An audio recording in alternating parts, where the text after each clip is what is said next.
Ito, mga kaibigan, yung mga nag-request na magdala ako ng kalaya. Manalangin na kayo ngayon na hindi po pakumpis ka ito sa end. At kailangan po meron kayong panghalo na ganito.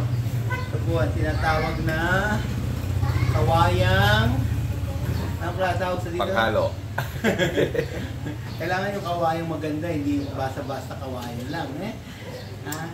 Actually po, ang naghahalo nito, yung pamangkin kong napakabait. Kaya lang, kailangan niya magpahinga, kaya ito.